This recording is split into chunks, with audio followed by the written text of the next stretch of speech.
Hey guys, it's me, coming to you live from the corner in my room. Today I'm going to, I haven't recorded a YouTube video in 6-7 months. So today I'm going to be making a new one. And this is what you're watching right now, because I uploaded it and it's pretty cool. So today I'm going to be walking you through my creative coding stuff that I do, specifically in TouchDesigner, because I want to. I think it's cool! And I like computer science, and I do take showers. So, but yeah. Anyway, we're going to launch TouchDesigner.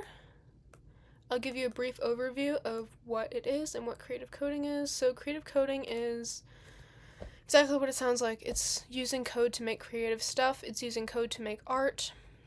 In TouchDesigner specifically, people use it mainly for like visuals for concerts and stuff, like audio reactive visuals. It's kind of what it's for, but people use it for like art, like just for art, not for concerts and whatever. So yeah, it's a visual coding language, and once you get the hang of it, it's fairly easy to use, in my opinion. So, but yeah. So when you open up a new file in TouchDesigner, this is what it looks like. We don't need any of this. I'm sure there's a setting you can change to where it doesn't give you that and just gives you a blank file, but I don't know. I haven't looked at that. But yeah, so we're gonna make myself smaller. So what am I making today? I'll make a spherical image. Okay, so I'm just gonna make a simple image today. I'll start with a sphere. So this is what it's looking like. Very nice. We're done, guys. This is the video. I'm just kidding. That was a horrible joke, and I should be bullied. But anyway, yeah, then we're gonna make it move with a noise sop, so it kind of looks like that. And we'll just call that done. So we'll make a null, or this specific system here to begin. And how it's moving, I want to go over this, is the z-axis. This is what noise is. It basically moves on the z-axis, which is time. And that's all I can say for that. But, yeah. So, now I never liked this generic material that they always give you. So I'm going to change it to like a grid type thing. So for that, I'm going to right click on the output. I'm going to go to the comp tab. I'm going to get a geometry. Then I'm going to get a camera. Then a light. Then to top it all off. See what I did there? Because it's the top tab. Anyway, I'm going to get a render, and it's going to render that for me. So yeah. So this is the system we have so far. Very cool. And in the camera, I can change the position of it. The camera, you can see in the light viewer where the camera is as well. And I can change the position of the light, where the light is shining. So I'm also going to zoom out because it's kind of close. So yeah. So this is what we have.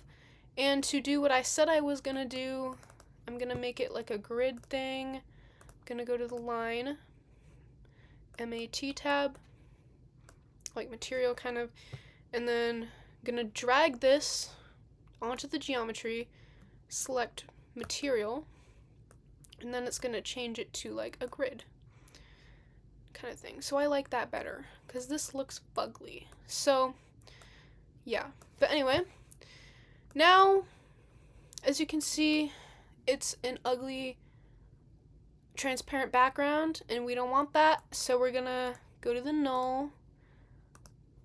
Then we're going to get a transform top.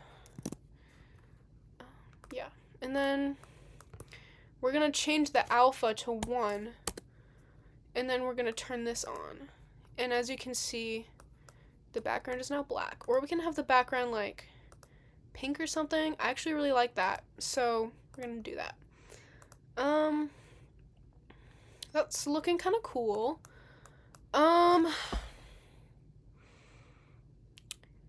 Now, what should I do? We can like make it audio reactive. So to make it audio, hey, so I'm editing this video right now, and sorry, my lighting is the TV, so it keeps like changing brightness and colors randomly. So just deal with that. But so I recorded this video a while ago, and I thought it sucked. I recorded this in September. So I didn't post it right away, but that's okay, that's not the point. My point is I didn't know that the internal audio on the Mac was actually like working. So like in the recording, it's just like the music is like blasting through the speakers as I'm speaking, so like you can't hear a word I'm saying. So I'm just gonna speed up that part so you can see like kind of what I'm doing, but I'm just gonna explain what I'm doing right now.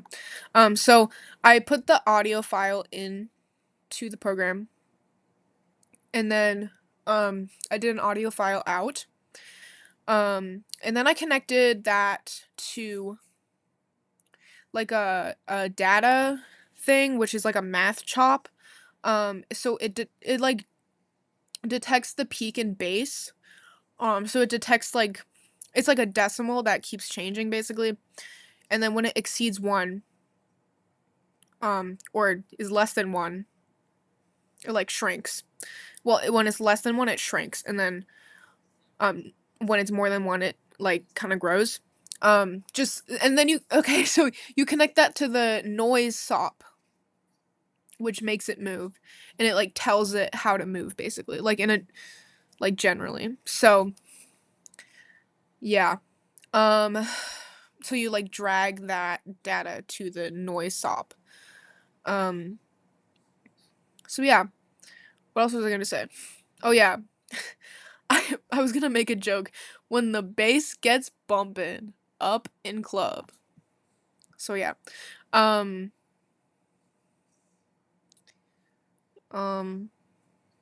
yeah, I recorded this on September 28th. I have nothing else to say. Okay.